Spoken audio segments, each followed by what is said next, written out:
গৌরাঙ্গ দাস এই নামটির সাথে পরিচয় নেই মৌলভীবাজারের বড়লেখায় এমন মানুষ খুঁজে পাওয়া ভার। মহিষের খাঁটি দুধ দিয়ে তার হাতে তৈরি ধুচনির দইয়ের সুনাম ছড়িয়ে পড়েছে চারিদিকে। ধুচনির দইয়ের স্বাদ অনেকের কাছে পরিচিত হলেও জনপ্রিয় এ দইয়ের অপর প্রান্তের শ্রমের গল্পটা হয়তো কারোরই জানা নেই। ওইখান হইলগে আখালুকির পার ওইখান হাজিরবন গ্রাম অন্য 400 বইটা আসইন ওনটাকে আমি ডেইলি দুধ আইয়া নেই। দই তৈরির জন্য মহিষের দুধ সংগ্রহ করতে খুব ভোরেই বড় দুটি কলসি কাঁধে ঝুলিয়ে বেরিয়ে পড়েন গৌরাঙ্গ দাস। বসির দুধটা তো মনোরগা গণ দুসিনির দই লাগে বসির দুধ বাল্লা বুঝছেন, বসির দুধটা তো গাড়ি গরুর দুধ বসির দুধ মিলাইয়া জাল দেই, জাল তো খুব বেশি দেওয়া লাগে। দুধের একটা পানি আছে, পানি উঠে শুকাইয়া আমরা দুসনির দই বই।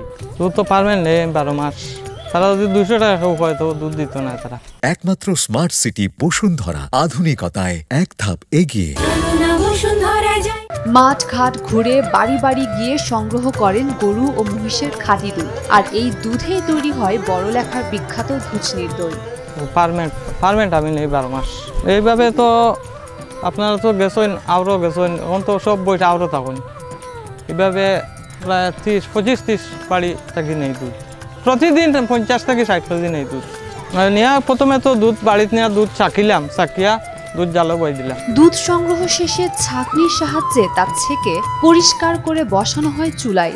4 হলে 5 ঘন্টা জাল করা হয় সেই দুধ।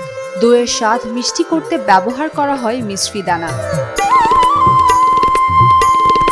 এরপর ঘন হয়ে আসা দুধ বসানো হয় আগে থেকেই দই বীজ ও ময়দার প্রলেপ দেয়া ধুচনিতে।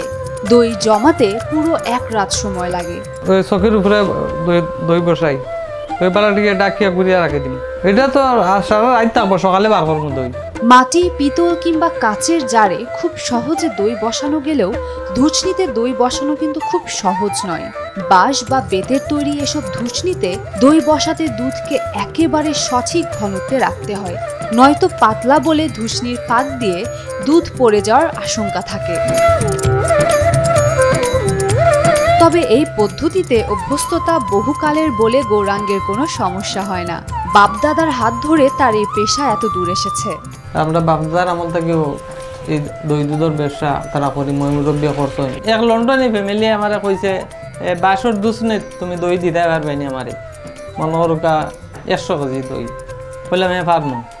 ও বাদে তো 22 দুধ নেই, আমরা অর্ডার দিয়ে দুধ বানাইয়া অর্ডার দিয়া দুধ আমরা দই বইছি। বস দই ভালো দই হয়েছে, টেস্টি দই হয়েছে, মানুষে খাইয়া সুনাম করছে। কত আগে? ওইটা অন্তত পক্ষে 20 বছর আগে। কাস্টমার তো অনেক দূরে দূরে থেকে কাস্টমার আন, সিলেট থাকি, মৌলভীবাজার থাকি, শ্রীমঙ্গল থাকি, শেষগঞ্জ থাকি, অনেক দূর দূর থেকে কাস্টমার আইয়া তো দই নেন, অর্ডারও দেন। প্রত্যেকদিন তো 40-45 কেজি দই ডেইলি চলে। বিয়া বিদিত তো আমি অর্ডার বেশিও দেই, আমার দই বেশিও বিয়া বিদিত যায়। সব থেকে স্কোয়ার মিলাইয়া 6 থেকে 7 লাখ। একটা সময় এ দই কেবল বিশেষ কোনো অনুষ্ঠানের ফরমায়েশ এলেই তৈরি হতো, তবে এখন এর সুখ্যাতি ছড়িয়েছে দেশের বিভিন্ন প্রান্তে। পরিবহনে চড়ে রাজধানীতেও পৌঁছে যায় ধুচনি ভরা এ দই। আমি বললেঘাট জনতা মিষ্টিগড় থানা লাগাইয়া বিয়ানীবাজার লাগাইয়া জুড়ি পর্যন্ত আমি সাপ্লাই দেই এই দইটা। খুব ভালো মানের দই, ঢাকা পর্যন্ত এই দইটা যায়। আমি ধারণা করি আর উনি দইটা বানানির গেছে একটাও এত একটা উস্তাদি আছে। প্রায় 1 সপ্তাহ ধরে চেষ্টা করতে করতে আজকে হয়েছে। তারা পরিবেশটা সুন্দর আর আশা করি হাইজেনিক করব, আমি আশা বাদ কিছু দেখছি না। প্রথম দিকে বাড়ি গিয়ে দই সংগ্রহ করতে হতো ক্রেতাকে, তবে ক্রেতার সুবিধার্থে এখন বড়লেখা ফকির বাজারে প্রীতি দই ভান্ডার নামে একটা দোকান খুলেছেন তিনি, যেখানে রোজ 40 থেকে 50 কেজি দই বিক্রি হয়, যার প্রতি কেজি দইয়ের দাম 350 টাকা। ও দোকানওয়ালা আর উঠাইলে পড়তে, ও দোকান আছে উঠাইয়া দই পড়তো না। না পড়ার কারণ এগু অরিজিনাল দুধর, এর কারণে এগু পড়তো না, এগু কোনো বেজাল নাই।